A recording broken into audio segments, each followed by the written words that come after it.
Dear students, in previous video of this chapter, I have explained you about chemical properties of metals. Okay, and today we will discuss and study about reactivity series of metals.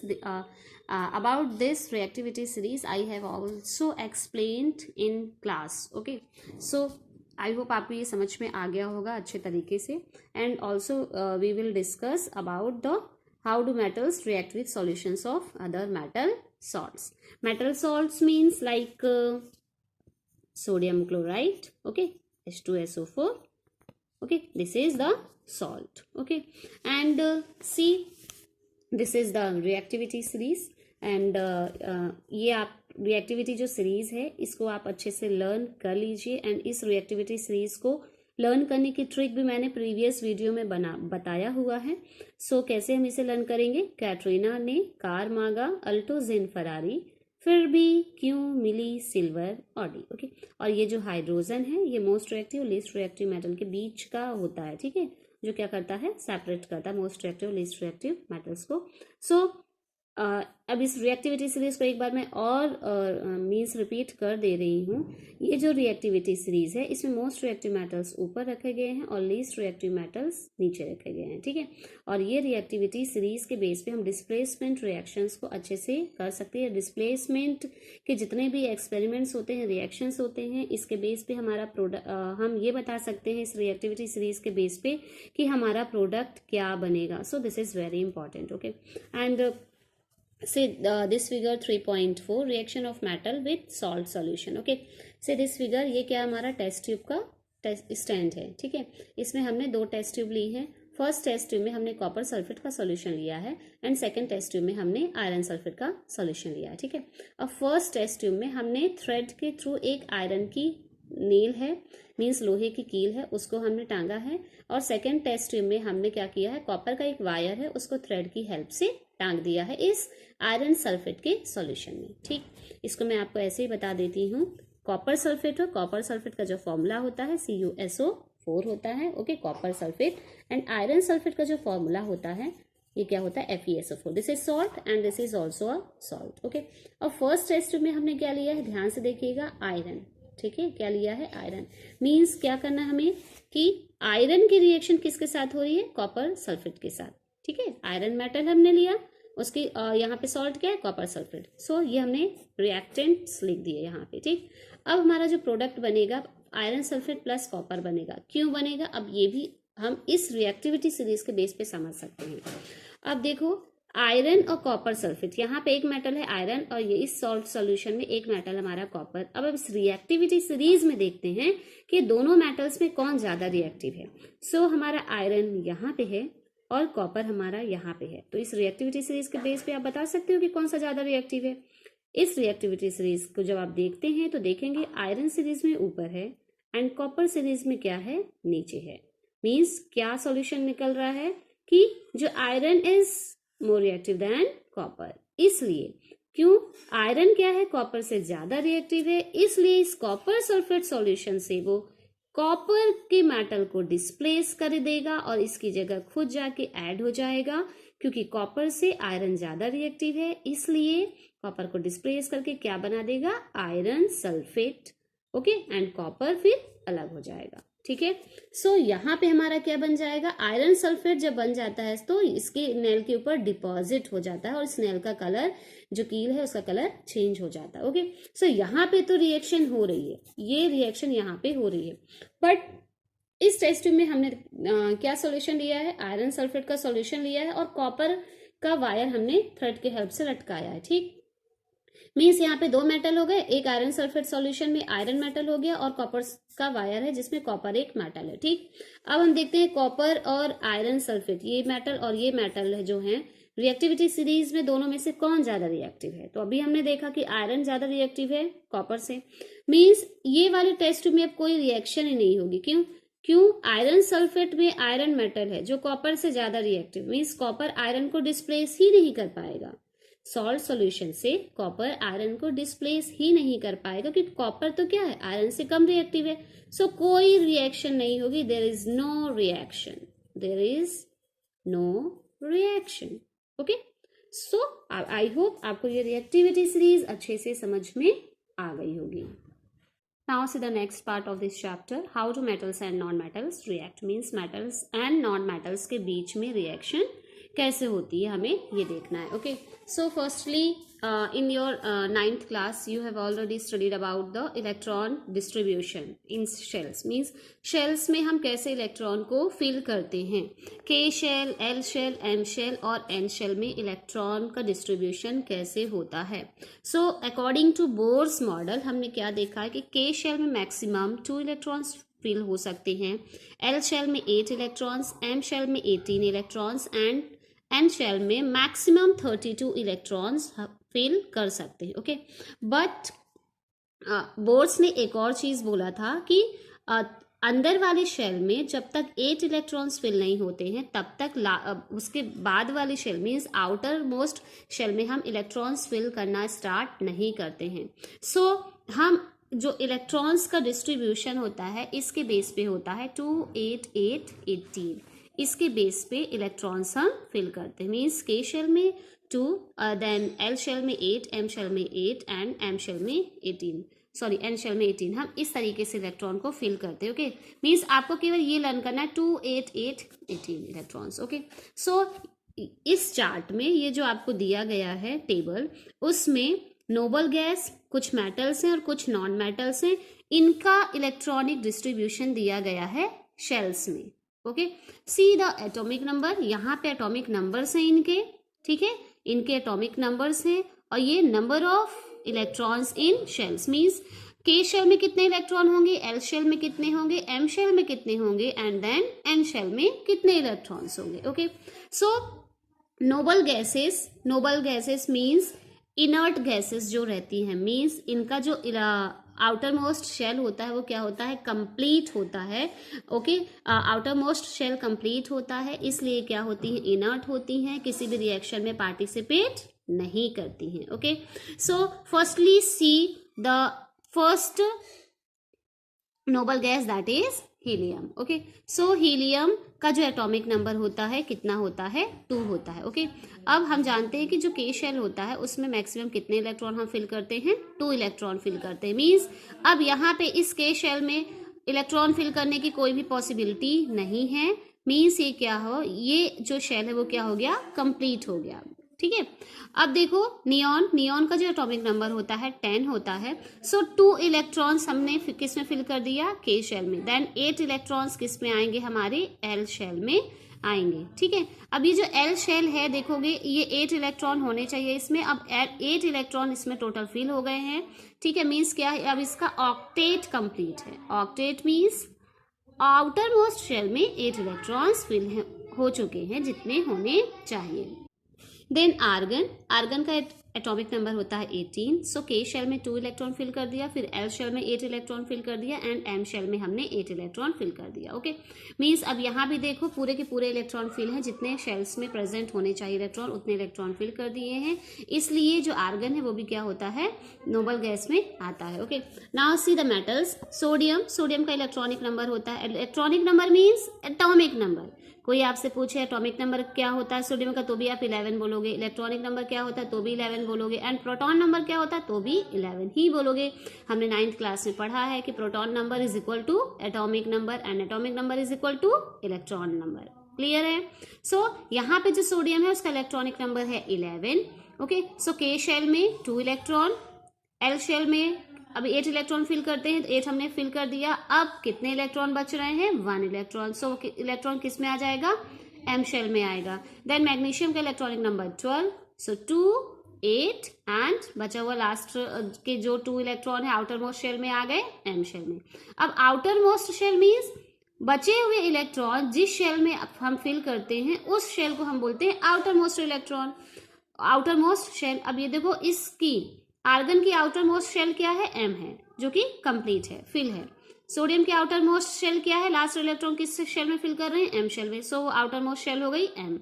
Magnesium की outer most shell means बचे हुए electron किस में हम fill कर रहे हैं, M shell में. एल्यूमिनियम की आउटर मोस्ट शेल क्या हो गई, एम, क्योंकि बचे हुए इलेक्ट्रॉन जो 3 है हम किस में फिल कर रहे हैं, एम शेल में. सो 2 8 3. ओके, नाउ पोटेशियम का जो इलेक्ट्रॉनिक नंबर होता है 119, तो 288, ओके। देन बचा हुआ इलेक्ट्रॉन 1 हमने किस में फिल कर दिया, एन शेल में, ओके। 288 इसी के अकॉर्डिंग हम फिल कर रहे हैं, ओके। बचा हुआ इलेक्ट्रॉन है, बचा है कितना 1, वो हमने फिल कर दिया एन शेल में। देन कैल्शियम का 20, तो 288 इतने इलेक्ट्रॉन आ गए, तो टोटल 18 हो गए। अब बचे हैं 2 इलेक्ट्रॉन, वो लास्ट शेल में फिल कर दिया। ऐसे ही आपको क्या करना है, इलेक्ट्रॉन्स को फिल करते हैं। ये इलेक्ट्रॉनिक कॉन्फ़िगरेशन है, ओके। इलेक्ट्रॉनिक डिस्ट्रीब्यूशन बोल दो शेल में, या इलेक्ट्रॉनिक कॉन्फ़िगरेशन भी आप इसको बोल सकते हैं। सो फर्स्टली हम देखते हैं मेटल्स एंड नॉन मेटल्स के बीच में रिएक्शंस कैसे होती है, ठीक है। ये और रिएक्शंस कैसे होती है, इसको समझने के लिए सबसे पहले आपको ये चीज पता होनी चाहिए कि इलेक्ट्रॉन्स का डिस्ट्रीब्यूशन कैसे होता है शेल्स में। इसी के बेस पे जो आउटर मोस्ट शेल्स में इलेक्ट्रॉन प्रेजेंट हैं, उन्हीं के बेस पे हम ये समझ पाएंगे कि मेटल्स और नॉन मेटल्स के बीच में रिएक्शन कैसे होती है, ठीक। अब यहाँ पे देखो सोडियम है, सोडियम और क्लोरीन के बीच में रिएक्शन हो रही है, ठीक है। सोडियम मेटल है एंड क्लोरीन क्या हमारा नॉन मेटल है। अब सोडियम का इलेक्ट्रॉनिक नंबर कितना होता है, हमने यहाँ पे देखा 11, ठीक। सो हमने यहाँ पे लिख दिया 281, के शेल में 2 इलेक्ट्रॉन, एल शेल में 8 इलेक्ट्रॉन, एंड बचा हुआ इलेक्ट्रॉन किस शेल में आएगा, एम शेल में आएगा, जो कि क्या होगा, आउटर मोस्ट शेल होगा, ठीक है। अब देखो, अब ये जो इलेक्ट्रॉन्स है सोडियम के आउटर मोस्ट शेल में 1 इलेक्ट्रॉन है, जो क्या करेगा, सोडियम डोनेट कर देगा। वो क्या करेगा, नॉन मेटल्स जो कि क्लोरीन है उसको डोनेट करेगा। क्यों, क्योंकि और डोनेट, जब ये इलेक्ट्रॉन्स को डोनेट कर देता है, इलेक्ट्रॉन देखो, एक इलेक्ट्रॉन ये क्या कर देता है, रिलीज मीन्स निकाल देता है, तो ये प्लस में चेंज हो जाता है, और एक इलेक्ट्रॉन निकाला और इसलिए ये प्लस में चेंज हो गया, ठीक है। इसलिए क्या बन गया, ये कैटायन। जब कोई भी मेटल पॉजिटिव आयन में चेंज होता है उसको क्या बोला जाता है, कैटायन। सो ये Na+ है, मीन्स ये क्या है, सोडियम कैटायन आप इसको बोल सकते हो, ठीक। देन क्लोरीन का एटॉमिक नंबर हम देखें तो कितना होता है, 17 होता है क्लोरीन का atomic number. This is the chlorine, okay. ये क्लोरीन का एटॉमिक नंबर होता है 17। सो हम इलेक्ट्रॉन डिस्ट्रीब्यूशन देखो, 287 मीन्स के शेल में 2 इलेक्ट्रॉन, एल शेल में 8 इलेक्ट्रॉन, एंड एम शेल में जो बचे हुए इलेक्ट्रॉन है, रिमेनिंग इलेक्ट्रॉन एल शेल में आ गए, जो कि क्या है, सॉरी एम शेल में, जो कि कितने हैं, 7। अब देखो 7 इलेक्ट्रॉन है। अब इसे टोटल फिल करने के लिए, केवल ऑक्टेट कंप्लीट करने के लिए, मीन्स 8 इलेक्ट्रॉन कंप्लीट करने के लिए कितने इलेक्ट्रॉन चाहिए थे, ओनली 1। सो क्या करेगा, ये सोडियम से एक इलेक्ट्रॉन ले लेता है, एक इलेक्ट्रॉन मेटल से लेगा और अपने ऑक्टेट को कंप्लीट करेगा, मीन्स 8 इलेक्ट्रॉन कंप्लीट करेगा। और अब ये एक इलेक्ट्रॉन ले रहा है मेटल से, इसलिए इसके ऊपर क्या आ जाएगा, नेगेटिव चार्ज, ठीक है। एक इलेक्ट्रॉन ये मेटल से लिया, इसलिए इसके ऊपर क्या आया, नेगेटिव चार्ज आया। और कोई भी ये जो नॉन मेटल्स हैं इनके ऊपर नेगेटिव चार्ज होता है, इसलिए इन्हें क्या बोला जाता है, एनायन। मीन्स आप इसे क्या बोल सकते हो, क्लोरीन एनायन। क्लियर है, sodium cation, chlorine anion, clear. Then अब देखो, सोडियम के आउटर मोस्ट शेल में इलेक्ट्रॉन डिस्ट्रीब्यूशन कोई पूछे सोडियम क्लोराइड का, तो आप ऐसे लिखोगे, सोडियम के आउटर मोस्ट शेल में कितने इलेक्ट्रॉन है, 1, इसलिए हमने यहाँ पे रख दिया 1 डॉट, ठीक है। दोनों के इलेक्ट्रॉन्स को अलग अलग सिंबल से हम डिनोट करेंगे, तो वो बेटर रहता है जब हम उसका कॉन्फ़िगरेशंस बनाएंगे, ठीक है। अब देखो यहाँ पे सोडियम के आउटर मोस्ट शेल में 1 इलेक्ट्रॉन बचता है ना, हमने यहाँ पे देखा ना, सोडियम 1 इलेक्ट्रॉन, सो उसे हमने एक डॉट से क्या कर दिया, और डिनोट कर दिया, ठीक है। देन क्लोरीन के आउटर मोस्ट शेल में कितने इलेक्ट्रॉन होते हैं, 7, 2, 4, 6 एंड 7, ठीक है। अब उसे 8 इलेक्ट्रॉन कंप्लीट करने के लिए कितने इलेक्ट्रॉन चाहिए, ओनली 1, और जो कि सोडियम के आउटर मोस्ट शेल में 1 इलेक्ट्रॉन है। सो क्लोरीन क्या करे, अब ये देखो सोडियम क्या करेगा, 7 इलेक्ट्रॉन लेगा तो उसको ज्यादा एनर्जी लेनी पड़ेगी, सॉरी ज्यादा एनर्जी को उसे जरूरत पड़ेगी, ठीक है। इसलिए सोडियम क्या करता है, अपने एक इलेक्ट्रॉन को क्लोरीन को डोनेट कर देता है, जिसके कारण अब सोडियम भी क्या हो जाता है, स्टेबल हो जाता है, 2,8 हो गया। अब ये भी स्टेबल हो जाता है, और क्लोरीन को एक इलेक्ट्रॉन मिल जाता है, तो उसका भी ऑक्टेट कंप्लीट, मीन्स 2,8 हो जाता है, ठीक है। इलेक्ट्रॉन जो होता है वो 2,8, फिर एक और इलेक्ट्रॉन सोडियम से ले लेगा, सो उसका भी क्या हो जाता है, 2,8,8। अब दोनों स्टेबल हो जाते हैं, दोनों क्या हो जाते हैं, स्टेबल हो जाते हैं। सोडियम एक इलेक्ट्रॉन को आउटर मोस्ट शेल के, अपने एक इलेक्ट्रॉन को क्लोरीन के आउटर मोस्ट शेल को दे देता है, जिसके कारण क्लोरीन में भी 8 इलेक्ट्रॉन कंप्लीट हो जाते हैं और क्या बन जाता है, सोडियम क्लोराइड। अब ये सोडियम क्लोरीन के 1 इलेक्ट्रॉन दे देता है, इसलिए इसके ऊपर पॉजिटिव चार्ज आ जाता है, और क्लोरीन 1 इलेक्ट्रॉन सोडियम से लेता है, इसलिए इसके ऊपर नेगेटिव चार्ज आता है। ठीक है, this is the formation of sodium chloride. Now students, see the formation of magnesium chloride. हम मैग्नीशियम क्लोराइड का फॉर्मेशन भी वैसे ही करेंगे इलेक्ट्रॉन डिस्ट्रीब्यूशन के कॉन्सेप्ट के बेस पे, जैसे हमने सोडियम क्लोराइड का फॉर्मेशन किया था। ठीक है, जैसे मीन्स सोडियम क्लोराइड के फॉर्मेशन को हमने जैसे कि देखा था। सो ये देखो, मैग्नीशियम और मैग्नीशियम जो क्लोराइड कंपाउंड है उसमें मैग्नीशियम मेटल है एंड जो क्लोरीन है वो क्या है, नॉन मेटल है। ओके, सो मैग्नीशियम मेटल है और आप अच्छे से जानते हैं कि जो मैग्नीशियम मेटल है और वो क्या होते हैं, इलेक्ट्रॉन डोनर्स होते हैं। ठीक, सो सबसे पहले हम क्या लिखेंगे, electronic distribution of magnesium. So magnesium का एटॉमिक नंबर होता है 12, और जब आप इसका इलेक्ट्रॉन डिस्ट्रीब्यूशन करेंगे शेल में, सो के शेल में 2 इलेक्ट्रॉन, एल शेल में 8 इलेक्ट्रॉन एंड एम शेल में 2 इलेक्ट्रॉन्स आएंगे। ठीक, सो आउटर मोस्ट शेल में कितने इलेक्ट्रॉन्स है, 2, और जो वैलेंसी होती है वो क्या होती है, आउटर मोस्ट शेल में जो इलेक्ट्रॉन्स प्रेजेंट होते हैं वही उस मेटल या नॉन मेटल की वैलेंसी होती है। ठीक है, अब यहाँ पे देखो, जो मैग्नीशियम है वो क्या कर देगा, 2 इलेक्ट्रॉन्स को डोनेट कर देगा। क्या कर देगा, इलेक्ट्रॉन्स को डोनेट कर देगा। ठीक है, 2 इलेक्ट्रॉन्स जो उसके आउटर मोस्ट शेल में प्रेजेंट है उन्हें डोनेट कर देगा। तो अब यहाँ पे देखो 2 8 मीन्स 2 इलेक्ट्रॉन ये डोनेट कर दिया, उसने बाहर निकाल दिया।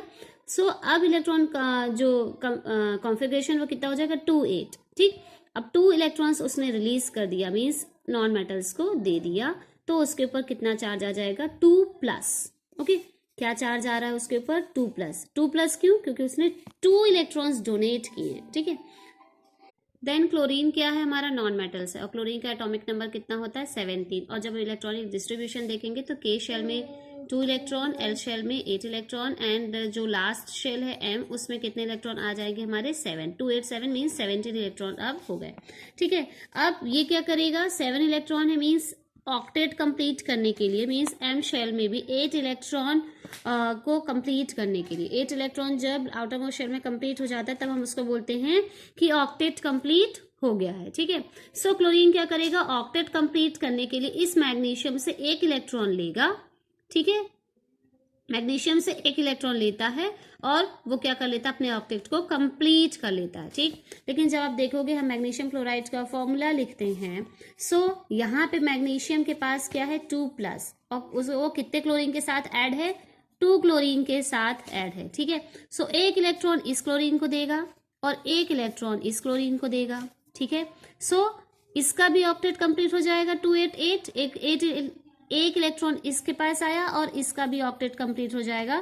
सो 2 8 7 से किसमें चेंज हो जाएगा, 2 8 8। ठीक है, अब क्लोरीन का भी ऑक्टेट कंप्लीट हो गया और मैग्नीशियम भी 2 इलेक्ट्रॉन जब डोनेट कर देता है तो 2 8 हो जाता है, मीन्स अब ये भी स्टेबल हो जाता है। ठीक है, सो मैग्नीशियम क्लोराइड का हमने क्या देखा कि मैग्नीशियम के आउटर मोस्ट शेल में 2 इलेक्ट्रॉन है, क्लोरीन के आउटर मोस्ट शेल में 7 इलेक्ट्रॉन है, तो 1 क्लोरीन हम इधर लिखते हैं, 1 क्लोरीन हम इधर लिखते हैं। ठीक है, मैग्नीशियम के इलेक्ट्रॉन को आप अलग डॉट से डिनोट करेंगे और क्लोरीन के इलेक्ट्रॉन को जो नॉन मेटल्स है उसके इलेक्ट्रॉन्स को हम अलग उससे देखो डिनोट किया गया है। ठीक, अब यहाँ पे देखो मैग्नीशियम 1 इलेक्ट्रॉन इस क्लोरीन को दे रहा है और 1 इलेक्ट्रॉन इस क्लोरीन को दे रहा है। ठीक, सो अब जब इलेक्ट्रॉन, कितने इलेक्ट्रॉन उसने दिया, 2 इलेक्ट्रॉन, सो यहाँ पे क्या गया, 2+, एंड क्लोरीन ने कितने इलेक्ट्रॉन्स लिया, दोनों क्लोरीन ने मिलके 2 इलेक्ट्रॉन्स लिए ना, सो यहाँ पे ऐसे करके 2 लिख दिया है। ठीक है, अब ये हमारा क्या फॉर्म हो गया है, मैग्नीशियम क्लोराइड। ऐसे ही आपको एग्जाम में इलेक्ट्रॉन डॉट स्ट्रक्चर आते हैं बनाने के लिए। Okay, so do practice at your home. Okay, बहुत सारे आप कंपाउंड्स इसके बेस पे इन मीन्स फॉर्मेशन कैसे होता है कंपाउंड्स का, इस बेस पे इलेक्ट्रॉन डॉट स्ट्रक्चर के बेस पे आप उसको अच्छे से एक्सप्लेन कर सकते हो।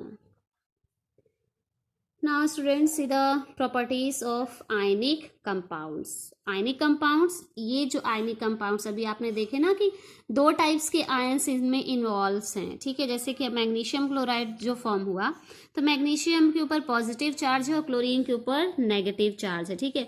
Means magnesium cation and chlorine anion के बीच में रिएक्शन हुई, ठीक है। इलेक्ट्रॉन को शेयर किया उन्होंने और क्या फॉर्म हो गया यहाँ पे हमारा आयनिक कंपाउंड। मीन्स दो आयंस यहाँ पे फॉर्म हो रहे हैं, इसलिए इस कंपाउंड को क्या बोला जा रहा है, आयनिक कंपाउंड्स। सो अब इन्हीं आयनिक कंपाउंड्स की हम क्या देखेंगे, प्रॉपर्टीज देखेंगे, ठीक है। सो आयनिक कंपाउंड्स की प्रॉपर्टी देखने के लिए क्या करना चाहिए, देखो इसमें दिया है, take samples of sodium chloride, potassium chloride, potassium iodide, barium chloride और any other salt from the science laboratory. हमें हमारी साइंस लैब से sodium chloride, potassium iodide, barium chloride के क्या लेना है, सैंपल्स लेना है, सॉल्ट्स हैं, ये सॉल्ट है, ठीक, इस सॉल्ट्स को लेना है। And what is the physical state of this salt, means अब क्या पता करेंगे हम, ये इनकी फिजिकल स्टेट क्या है, मीन्स ये सॉलिड फॉर्म में है कि लिक्विड फॉर्म में है, हम वो लिखेंगे, ठीक है। Then take a small amount of sample on a metal spatula and heat directly on the flame. क्या लेना है, मेटल का ऐसे एक स्पैचुला होता है, ठीक है। अब यहाँ पे स्पून टाइप का होता है, इसमें हम क्या लेंगे, अपने सैंपल को लेंगे और क्या करेंगे, हीट करेंगे। जितने भी हमने अलग टाइप के सॉल्ट लिए हैं उन्हें हम क्या करेंगे, ऐसे स्पैचुला में लेके हीट करेंगे, ठीक है। ये हमारा स्पैचुला है जिसमें हमने अपना सैंपल लिया है, okay. Then repeat with other sample, सारे सैंपल के साथ ऐसे ही करेंगे। What did you observe, did the samples impart any colour to the flame. अब हम देखेंगे कि जब हम इसको हीट करते हैं सैंपल को, तो क्या बर्न होने के बाद, हीट होने के बाद क्या सैंपल कोई हमें कलर दिख रहा है या कोई कलर चेंज हो रहा है या फिर सैंपल क्या हो रहा है, मेल्ट हो रहा है कि नहीं, हमें ये बताना है, okay. Try to dissolve the samples in water, petrol and kerosene are dissoluble. अब जितने भी हमने ये सॉल्ट्स लिए हैं उस सैंपल्स को हम डिसॉल्व करेंगे, वाटर में डिसॉल्व करेंगे तो बोलेंगे वाटर सॉल्यूबल है, पेट्रोल केरोसिन में डिसॉल्व करेंगे तो बोलेंगे पेट्रोल और केरोसिन में क्या है, सॉल्यूबल है, मीन्स ऑर्गेनिक सॉल्ट्स में क्या है, ये डिसॉल्व है, ओके। एंड वाटर में क्या है, डिसॉल्व है कि नहीं डिसॉल्व है, हम ये फाइंड आउट करेंगे। Then make a circuit as shown figure 3.8, ऐसा सर्किट बनाना है हमें। And insert the electrodes into a solution of one salt. What did you observe, ये सॉल्ट है, ठीक है, और हमें क्या करना है, इसमें जो इलेक्ट्रोड्स हैं उन्हें इंसर्ट करना है। देन अब देखेंगे ये जो हमारे सॉल्ट हमने लिए हैं, कोई भी हम सॉल्ट ले सकते हैं इसमें, जैसे कि इसमें पोटेशियम आयोडाइड ले लो या बेरियम क्लोराइड ले लो सॉल्ट। अब ये लेने के बाद हम देखेंगे कि इलेक्ट्रिसिटी कंडक्ट होगी कि नहीं होगी, ठीक है। सो आयनिक कंपाउंड जितने भी होते हैं उनमें इलेक्ट्रिसिटी क्या होती है, कंडक्ट होती है, वो इलेक्ट्रिसिटी को कंडक्ट करते हैं। लेकिन कब कंडक्ट करेंगे, जब हम उन्हें वाटर में डिसॉल्व करेंगे और वो अपने आयंस में सेपरेट होंगे। जैसे कि हम इसमें मान लो कि हम सोडियम क्लोराइड का सॉल्यूशन लिए हैं, ठीक। अब जब सोडियम क्लोराइड सॉलिड फॉर्म में रहेगा तो ये अपने आयंस में ब्रेक डाउन नहीं है, ये अभी सोडियम क्लोराइड के फॉर्म में है, ठीक है।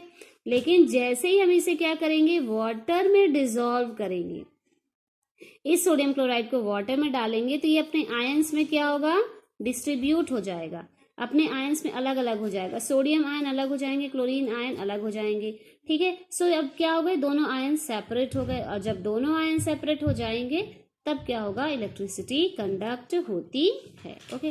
Now see the properties of these ionic compounds, okay। Physical nature, ionic compounds are solid, okay, and are somewhat hard because of the strong force of attraction between the positive and negative ions. अब ये देखो, जैसे कि ये हमारा ionic compounds है, ठीक। अब ये आयनिक कंपाउंड्स हैं, इनके बीच में स्ट्रॉन्ग फोर्स होता है, ठीक। स्ट्रॉन्ग फोर्स मीन्स पॉजिटिव और नेगेटिव जो आयंस हैं इनके बीच में क्या होता है, स्ट्रॉन्ग फोर्स होता है, और इसे हम इजिली इसे ब्रेक डाउन नहीं किया जा सकता है, ठीक है। These compounds are generally brittle and break into pieces when pressure is applied. जब इसे क्या करते हैं, प्रेशर इसके ऊपर डालते हैं तो ये क्या होता है, इजिली ब्रेक डाउन हो जाता है, ठीक है। सोडियम क्लोराइड मीन्स आप देखते हो ना, जैसे कि नमक जो सॉल्ट होता है, ठीक है, नमक। अब क्या करते हैं उसको इजिली, यदि हम उसको कूचते हैं तो वो क्या होता है, छोटे छोटे पार्ट में वो इजिली क्या होता है, डिवाइड हो जाता है, यदि वो सॉलिड फॉर्म में रहता है, ठीक है। Then melting and boiling point, so जितने भी आयनिक कंपाउंड्स हैं उनके मेल्टिंग एंड बॉइलिंग पॉइंट क्या होते हैं, हाई होते हैं. Okay, ionic compounds have high melting and boiling points. This is because a considerable amount of energy is required to break the strong inter-ionic attraction. Inter-ionic means दो ions के बीच में जो attraction होता है वो क्या होता है, बहुत ही ज्यादा स्ट्रांग होता है. अब जैसे कि हम एग्जांपल सोडियम क्लोराइड का ही ले लेते हैं, तो इसमें दो आयंस हैं, सोडियम एंड क्लोरीन. ठीक है, एक है सोडियम क्लोरीन. अब ये दो आयन है पॉजिटिव और नेगेटिव, मीन्स कैटायन और एनायन. अब इनके बीच में जो फोर्स है, ठीक है, इनके बीच में जो attraction, so sodium and chlorine के बीच में जो इंटर आयनिक अट्रैक्शन होता है बहुत ही स्ट्रांग होता है. दैट्स वाई जितने भी आयनिक कंपाउंड्स होते हैं उनका जो मेल्टिंग एंड बॉइलिंग पॉइंट हो वो क्या होता है, बहुत ही ज़्यादा होता है. ठीक है, मेल्टिंग पॉइंट मीन्स समझते हो ना कि जो ऐसा टेम्परेचर जिसपे कोई भी जो कंपाउंड है, आयनिक कंपाउंड, वो क्या हो रहा है, मेल्ट होना स्टार्ट हो रहा है, उसे उसका मेल्टिंग पॉइंट बोलेंगे. एंड बॉइलिंग पॉइंट जब कंपाउंड या कोई भी सब्सटेंस जिस टेम्परेचर पे बॉयल होना स्टार्ट होता है उसे उसका बॉइलिंग पॉइंट बोलते हैं. Okay, then solubility. So electrovalent compounds means ये आयनिक कंपाउंड्स जो हैं वो क्या होते हैं, जनरली वाटर में सोल्यूबल होते हैं. एंड जो केरोसिन, पेट्रोल, ये जो ऑर्गेनिक कंपाउंड्स हैं उनमें क्या होते हैं, ये इनसॉल्यूबल होते हैं. Okay, then conduction of electricity, ये आपको बता चुके हैं. जब ये आयनिक कंपाउंड्स होते हैं, सॉलिड स्टेट में होते हैं, तो इनके आयन सेपरेट नहीं होते हैं. ठीक है, उनके बीच में अट्रैक्शन बहुत ज़्यादा होता है, इसलिए वो क्या करते हैं, सेपरेट नहीं होते हैं, आयंस में अलग अलग डिस्ट्रीब्यूट नहीं होते हैं, इसलिए क्या करते हैं, इलेक्ट्रिसिटी को तब तक कंडक्ट नहीं करते हैं. ठीक है, यहाँ पे देखो, compounds in the solid state do not conduct electricity because movement of ions in the solid is not possible. क्यों? क्योंकि सॉलिड स्टेट में आयंस का जो मूवमेंट होता है वो पॉसिबल नहीं होगा due to this rigid structure. अब ऐसा क्या है, क्योंकि जो स्ट्रक्चर होगा सॉलिड फॉर्म में बहुत ही ज़्यादा स्ट्रांग होगा, इसलिए आयंस फ्री फॉर्म में नहीं होंगे, इसलिए वो क्या होंगे, मूव नहीं करेंगे. But ionic compounds conduct electricity in the molten state, means जब वो पिघल जाएंगे, डिजॉल्व हो जाएंगे किसी कंपाउंड में, किसी सॉल्वेंट में, तो वो क्या होंगे, इलेक्ट्रिसिटी को कंडक्ट करेंगे. क्यों? क्योंकि उनके आयंस क्या होते हैं, ब्रेक डाउन हो जाते हैं, अलग अलग हो जाते हैं, और वो इलेक्ट्रिसिटी तक कंडक्ट करते हैं, क्योंकि आयंस तक मोल्टेन स्टेट में मूव करने लगते हैं. This is possible in the molten state since the electrostatic forces of attraction between the oppositely charged. अब electrostatic forces of attraction means ये जो अपोजिट चार्ज हैं इनके बीच में जो फोर्स लग रहा है उसे बोला जाता है इलेक्ट्रोस्टैटिक फोर्सेस. ओके, सो जब हीट मिलेगी इसको तो क्या होंगे, ये मीन्स क्या होगा, कम हो जाएगा इलेक्ट्रोस्टैटिक फोर्स इनके बीच में, आयंस के बीच में. दस the ions move freely and conduct electricity. इसलिए आयन क्या हो जाएंगे, जब अलग अलग हो जाएंगे तो फ्रीली मूव करने लगेंगे और इलेक्ट्रिसिटी को वो कंडक्ट करेंगे. So these are the properties, these are the properties of ionic compounds. Okay, next write the electron dot structure for sodium, oxygen and magnesium. So sodium के जो सोडियम होता है उसका इलेक्ट्रॉनिक कॉन्फ़िगरेशन होता है 281. अब आउटर मोस्ट शेल में कितने इलेक्ट्रॉन है, 1. सो इलेक्ट्रॉन डॉट स्ट्रक्चर हो जाएगा सोडियम का ये. ठीक है, देन अब हम देखते हैं ऑक्सीजन का. सो ऑक्सीजन का इलेक्ट्रॉनिक नंबर होता है 8. सो इसका इलेक्ट्रॉनिक डिस्ट्रीब्यूशन जब करोगे 2 6 हो जाएगा. ठीक है, मीन्स आउटर मोस्ट शेल में कितने इलेक्ट्रॉन है, 6. सो केवल 6 इलेक्ट्रॉन ही आप ऐसे डिनोट करोगे. This is the electron dot structure of oxygen. Now magnesium का इलेक्ट्रॉनिक नंबर होता है 12. ओके, नाउ सो आप इसको ऐसे करोगे 2 8 2, ये इलेक्ट्रॉनिक डिस्ट्रीब्यूशन हो गया. अब आउटर मोस्ट शेल में कितने इलेक्ट्रॉन है, 2. सो आप इलेक्ट्रॉन डॉट स्ट्रक्चर ऐसे बनाओगे, 2 इलेक्ट्रॉन्स लास्ट में. Then show the formation of Na2O and MgO by the transfer of electrons. So हम सोडियम ऑक्साइड का इलेक्ट्रॉन डॉट स्ट्रक्चर फॉर्मेशन देखते हैं, सोडियम ऑक्साइड कैसे फॉर्म होगा. तो देखो, जो सोडियम ऑक्साइड होता है उसका फॉर्मूला है ये. ठीक है, सो अब देखो सोडियम का जो इलेक्ट्रॉनिक नंबर होता है 11 होता है, इलेक्ट्रॉन डिस्ट्रीब्यूशन हो जाएगा 2 8 1. एंड ऑक्सीजन का कितना होता है, 8 होता है, इसका इलेक्ट्रॉनिक डिस्ट्रीब्यूशन हो जाएगा 2 6. ठीक है, मीन्स अब हम देखो सोडियम के लास्ट शेल में कितने इलेक्ट्रॉन है, 1, हमने यहाँ लिख दिया. ठीक है, अब यहाँ पे कितने ऑक्सीजन है, सोडियम है 2, तो एक और सोडियम आप बना दो, उसमें भी लास्ट शेल में कितने इलेक्ट्रॉन रहेंगे, 1. ठीक है, अब ऑक्सीजन का हम लिख देते हैं लास्ट शेल में कितने इलेक्ट्रॉन है, 6. ठीक है, यहाँ पे सिंगल ऑक्सीजन है तो यहाँ पे लिख दो 1 2, इसको अलग से डिनोट करो ताकि पहचान रहे, 1 2 3 4 5 6. ठीक है, अब इसको केवल 8 इलेक्ट्रॉन कंप्लीट करने के लिए, ऑक्सीजन को लास्ट शेल में 8 इलेक्ट्रॉन कंप्लीट करने के लिए, मींस ऑक्टेट कंप्लीट करने के लिए कितने इलेक्ट्रॉन चाहिए? 2। सो ये जो सोडियम मेटल है वो क्या कर देगा? इलेक्ट्रॉन को डोनेट कर देगा। एक ये सोडियम डोनेट करेगा और एक दूसरा सोडियम ये डोनेट करेगा। ठीक है, सो अब क्या हो जाएगा हमारा, यहाँ पे अब हमारा क्या फॉर्म हो रहा है? अब हमारा फॉर्म हो जाएगा Na2O, मीन्स इसको आप ऐसे लिख सकते हो Na, ठीक है, नहीं तो ऐसे Na2 प्लस, देन यहाँ पे आपका क्या हो जाएगा? O2 minus. यहाँ पे आप प्लस मत लगाओ क्योंकि अब हमारा कंपाउंड फॉर्म हो गया है ना, तो Na2 देन O, यहाँ पे आ जाएगा 2 माइनस। ठीक है, सो अब ये हमारा Na2O बन गया। ऐसे ही आप अदर कंपाउंड्स भी बना सकते हो, जैसे कि ये MgO बनाना है ना आपको, तो सबसे पहले मैग्नीशियम का लिखो इलेक्ट्रॉनिक कॉन्फ़िगरेशन 282, ठीक। उसके बाद ऑक्सीजन का लिखो 2 6। अब मैग्नीशियम के लास्ट शेल में कितने इलेक्ट्रॉन हैं? 2। ऑक्सीजन के लास्ट शेल में कितने इलेक्ट्रॉन हैं? 6। 1 2 3 4 5 6। अब इसको ऑक्टेट कंप्लीट करने के लिए ऑक्सीजन कितने चाहिए इलेक्ट्रॉन? 2। सो ये मैग्नीशियम क्या दे देगा? इसको इलेक्ट्रॉन दे देगा, 2 इलेक्ट्रॉन दे देगा।